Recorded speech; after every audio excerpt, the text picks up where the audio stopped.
Someone here feels stuck, parang feeling niya hindi siya makaalis, 'no? Look at the, thin white line, 'no? Kung papansin mo 'no, ang nipis lang din naman yan, parang 'pag pumiglas ka diyan mga bibs 'no, matatanggal din naman agad yan 'no. Pero 'di ba kapagka manipis yung parang thread 'no, minsan masakit. 'Di ba ikaw nga, kung walang gunting 'di ba, tapos puputulin mo gamit yung kamay mo yung sinulid 'di ba, ouch. So, parang gano'n din 'to. So, something here could be, making someone feel stuck. There could be a situation na parang feeling niya hindi siya makaalis, 'no? But kung ano man ito, hindi siya okay about it. Gusto niya pa rin na maka-escape from this. So, alamin natin kung ano ba yun. But I don't feel na kayo yun. It could be the energy here of someone very strongly connecting sa yung energy. Energetically 'no, masyadong matindi yung kapit niya sa'yo. So, let us see.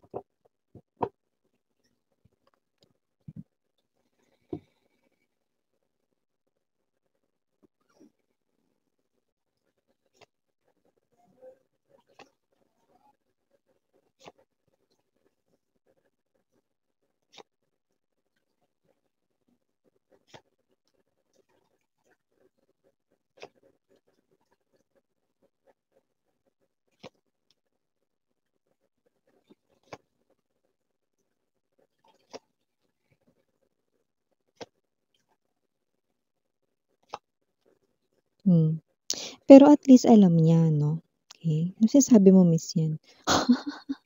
Wala ka pa namang sinasabi, Miss yan. Nagre-react lang mga mahal 'no, oo, yun lang, okey. Pero at least alam niya 'no, mamaya sabihin ko sa inyo kung bakit yun yung reaksyon ko rito, pero ganun pa man. Okay, just take only what resonates, okay? So, sa nakikita ko rito 'no, ang humahad lang sa inyo ritong pagmamahalan or humahad lang rito sa inyong dalawa, mga mahal 'no, ay hindi ang third party, third wheel. Kung meron man ganyan dati nakita ko with the Ten of Wands energy, Five of Coins 'no, nakita ko na puwedeng lumayas na siya dun or nilayasan niya na yun or pinalayas niya na yun. Five of Coins energy is an energy na blinak niya na rin yun sa social media niya or sa kanya rito na cellphone, SIM card number, okay? Wala na yun. Na-dispatcha niya na ang third party, no? Kapag nangyari ito, timeless tayo dito. So, pwedeng ito ay nangyari na tapos na sa iba sa inyo. Sa iba sa inyo, mangyayari pa lamang at sa iba ay nangyayari na po ngayon. Kaya naman, just take only what resonates. No? So, nakikita natin dito, hindi ang third party ang hadlang, hindi ang third wheel ang hadlang sa inyong pagmamahalan, no? Okay, may ibang dahilan na nagiging hadlang at yun nga yung sinasabi ko ritong at least alam nitong tao na 'to kung ano iyon 'no, at maya-maya lamang ire-reveal ko na kung ano yun, pero bago yan, batiin muna natin lahat ay hi and bubulol.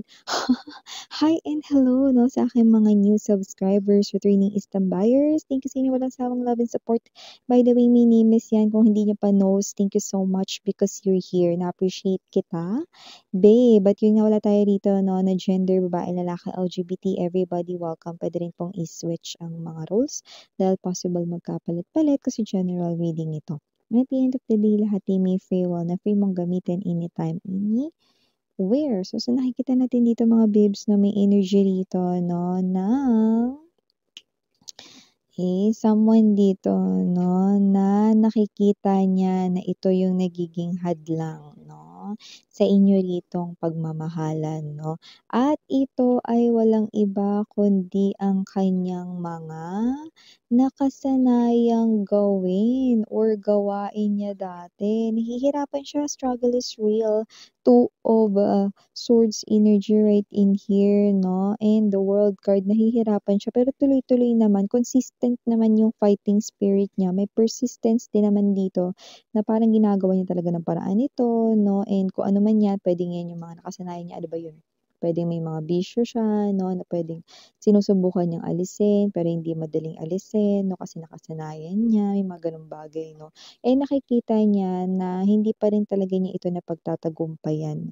So, may mga parang siya mismo napapansin niya sa sarili niya, nano-notice niya sa sarili niya with the world card right in here and there's this 8 of Wands. Na-notice niya sa sarili niya 'no, na patuloy niya pa rin pala itong nagagawa. Minsan aware siya, minsan di niya alam, nagagawa niya pa rin ito. Pero sinusubukan niya talaga pero nahihirapan siya, eh, 'no. 9 of Swords energy 'no. Kunwari ako, sabihin niyo sa'kin na, "Naku, wag ka na uminom ng kape, Miss Yan. Naku, hindi ko kaya." Kape yung pinag-uusapan, ibang usapan yun. 'Di ba? Pero kung gugustuhin siyempre magagawa, 'di ba? So, nakikita ko may persistence naman siya, ibig sabihin gusto niya naman talagang maitawid ito, itong pagbabago na ito, gusto niya naman talaga gawan ito ng paraan 'no. Pero alam niya na 'yan 'no, 'di ba sabi ko sa inyo kanina, at least alam niya 'no, na ito yung mga nakakasagabal. Siguro yung iba puwedeng yung pride niya hindi pa rin pala niya nabababa 'no. Yung ego niya malaki pa rin pala, 'di ba? So, mga gano'ng klase ng energy. Siguro may mga parang situation sa kanyang family, friends, workmates, or colleagues na parang hindi niya pa rin, nakikita yung sarili niya na, "Oh, may nagawa niya na pala ng paraan ito or hindi pa pala," 'di ba? So, parang nakita niya na, "Ay, ma-ego pa rin pala ako. Ay, mataas pa rin pala yung pride ko." 'Yan 'no. Kasi may mga situations kung saan ina-assess rin po niya yung sarili niya. Dati kasi parang hindi niya 'to nakikita kasi parang feeling niya okey lang yun sa'yo, 'yan 'no. Or kung ano man 'tong iba pang mga bisyo or bagay na nakasanayan niya na alam niyang hindi mo naman gusto or parang, parang ikaw ito na parang hinahayaan mo na lang 'no, hindi niya napapansin dati 'yan, ngayon gusto niyang gawan ng paraan. Eh, pero alam niya sa sarili niya that with this 6 of Coins energy and the Moon, alam niyang hindi siya puwedeng bumalik rito sa inyo ng basta-basta lang 'no, eh, kung na hindi niya ito nagagawan ng paraan. So, kailangan niya talaga na i-close itong cycle na 'to, 'tong vision na 'to, itong mga nakasanayan niya na 'to, yung mga bagay na puwedeng ginagawa niya dating hindi mo nagugustuhan 'no, yun talaga yung parang gusto niyang gawan ng pagbabago or maitawid talaga 'no. So, nakita natin dito gusto niyang i-shut yung door sa mga bagay na yan para, eh, makabalik sa inyong life, 'yan 'no. 'Yan yung nakikita ko ditong hadlang. So, hindi ko nakikita rito yung third party or third wheel kasi umalis na siya ro'n or inalisan niya na 'yon kapag ito ay nangyari, okey? So, whether you knew it or not, may balita man kayo diyan or wala, 'yun yung nakikita natin dito. Basta hindi yung third party or third wheel ang tunay na hadlang sa inyo ritong koneksyon or sa inyo ritong, pagmamahalan kundi ang kanyang bisyo, kundi ang kanya ritong mga wrongdoings, kundi yung kanya rito na kahit ano 'yan 'no, sugal, or parang inuuna yung mga materyal na bagay kaysa yung kalamnan, yung gutom ng tiyan. Or inuuna yung pera kaysa mga ganitong bagay 'no, puwedeng inuuna yung barkada kaysa sa pamilya or kaysa sa love life, mga gano'n 'no. So, nakita natin dito na alam niya yung mga 'yan, okey? It's just that hindi pa nga lang niya napagtatagumpayan na malampasan itong mga bagay na ito kaya hindi pa siya rito makapag-connect sa'yo dahil siyempre nahihiya itong tao na 'to 'no, yes, no, I know. That might be too good to be true, pero kahit na mataas or kilala mo siya bilang may, mataas na pride or ego, nakita ko na talagang ginagawan niya ng paraan. This is the sign of persistency. This is also the sign of consistency. Pero yun nga siyempre struggle is real lalo na kung ito ay nakasanayan mo na, okey? So, kung sino man 'tong energy na 'to na gusto rin niya na magkaroon dito ng pagbabago para umuwi ka na, you know? So, kung sino man 'tong energy na 'to, naniniwala siya rito na kapagka nagawan niya ng paraan itong mga bagay na 'to, bukod sa magiging maayos ang inyo ritong koneksyon, possible rin na talagang maging happy ka. Oo, talaga. Sana naisip niya 'yan, Miss Yan, nung kami pa 'no. Mga babes, hindi niya talaga maiisip ito nung kayo pa kasi nga parang para sa kanya okey lang sa'yo, eh, parang nakasanayan mo na. Kasi iba sa inyo puwedeng long term niyo siya ritong or long time boyfriend, long time girlfriend niyo siya, eh, iba asawa niyo siya. So, parang, eh, nung pinili niyo siya or nung kinarelasyon niyo siya, parang tumatak na sa isip niya na tanggap niyo kung sino siya, 'di ba? Pati yung mga bisyo niya. Hindi niyo alam nabibwisit kayo sa kanya at hindi kayo nakakatulog dati 'no, or hindi kayo rin nakakakuha ng kapayapaan 'no, peace of mind 'no, serenity and calmness dahil sa mga pinaggagagawa niya dati, okey. Pero ngayon huwag kayong mag-alala kasi yan ay mga bagay na na-realize niya na 'no. So nakikita ko dito na hindi siya dito babalik sa life mo hangga't hindi niya nasosolusyunan yang tunay na hadlang sa inyong dalawa ngayon. So, it's not someone else, it's not other woman, it's not other man na main reason 'no, ng blockage dito sa inyong connection or, sa inyo ritong dalawa 'no, kundi ang kanya rito na sarili mismo. So, hindi niya pa talaga as in fully naayos 'yan. May mga napapansin pa siya na parang hindi niya pa pala nagagawan ng paraan 'no. Siyempre hindi mo makikita 'yan, 'di ba? Hindi mo maa-assess kung talaga bang nagbago ka na dito kung walang isa pang sitwasyon na makakapagbigay or makakapagsabi na talagang naayos mo na 'yan, 'di ba? Ano ibig mong sabihin dun minsan, kunwari ganito, kunyari siya manginginom, example lang, siya ito na parang kahit wala namang okasyon, birthday, wala namang event 'no, umiinom siya rito 'no, ta's madalas siyang inaaya ng friends 'no, ta's sumasama siya palagi. Malalaman niya kung talagang nagawan niya na ng paraan 'yan kung may friend na parang ko-contact sa kanya, tatawag, magcha-chat, magte-text 'no or pupuntahan siya, "Uy pre tara may inuman dun 'yan 'no." 'Pag sinabi niyang pass, yun dun niya malalaman sa sarili niya 'no, na ay nakokontrol niya na pala 'no. Pero kapag siya ito na parang, um, one moment parang 'pag sinabi niya yung pass tapos maya-maya magbago yung isip niya, "Sige sunod ako dun." Ibig sabihin hindi niya pa pala nagagawa ng paraan. So, gano'n 'yun 'no, example lang 'yun. Puwede rin sa ibang bagay, puwedeng sa sugal, sabong, kahit ano 'yan 'no. Puwede rin naman sa online na mga games 'no, puwedeng may mga gano'ng klase ng energy. Puwede rin naman po rito 'no, na kung sino man 'tong energy na 'to, hindi naman dun sa bagay na 'yun, puwede rin naman sa pagiging chain smoker 'no. Baka naman gusto niyang kontrolin dito yung kanya rito 'no, na pagiging, um, um, parang sa paninigarilyo 'no. Iniisip ko kasi yung Tagalog word, sa paninigarilyo na baka it's too much. So, gusto niyang kontrolin ito 'no, and then at times na parang feeling niya bumabalik siya ro'n na parang, gusto niya ulit 'no, na dumami yung mga sticks ng kanya ritong i-smoke, mga klase ng energy 'no. Pero hindi pa pala niya nagagawa ng paraan, so nahihiya pa siya at saka akala mo ba isa lang 'yan 'no? Yeah, I know what you're thinking, marami siya ritong bisyo, marami siya ritong mga bagay 'no, na gusto niya ritong i-correct at itama 'no, kaya siya nahihirapan kasi hindi naman ito pagka natulog ka ngayon 'no, bukas nagbago ka na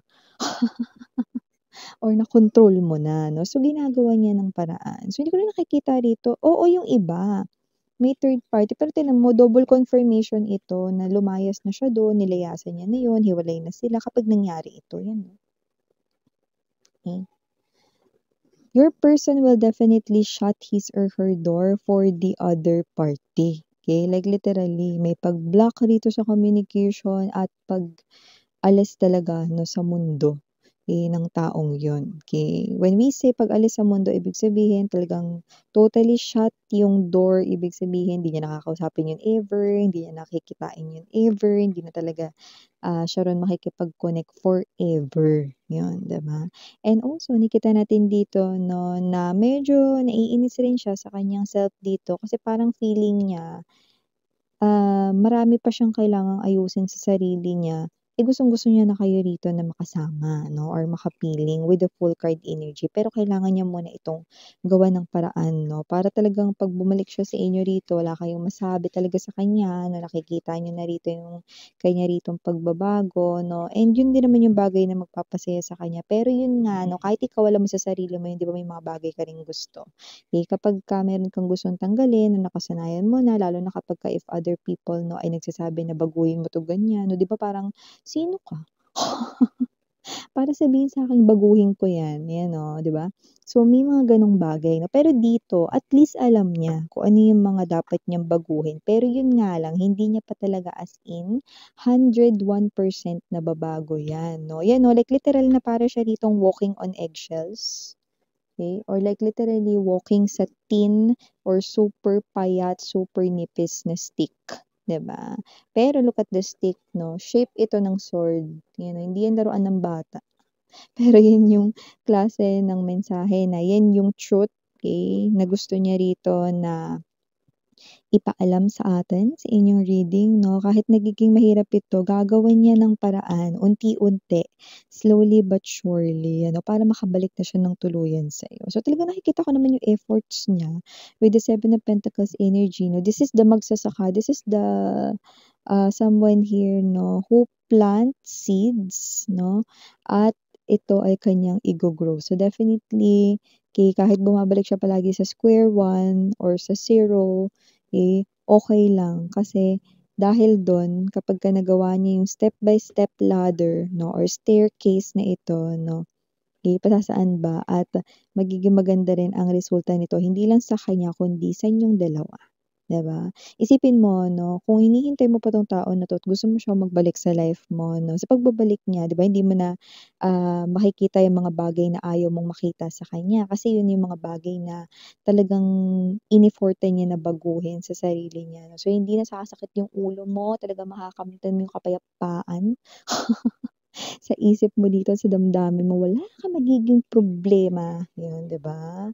So, yun nakikita natin dito. Yun yung nakikita natin ditong tunay na hadlang sa inyong connection or pagmamahalan. So, yeah, mga babes, so for the initials right in here, yes, we do have unang-una diyan, KOPNH.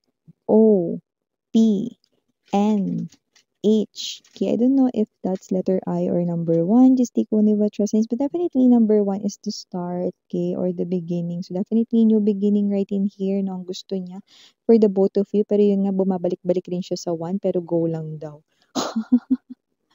Okay, moving forward now para sa ating mga other letters. We've got J, and last but not the least, the letter B as in boy. So yeah, these are all the messages we've got right here for you. Thank you again, I'm Yuriana Oni. Sarang hayo, love and light. Annyeong.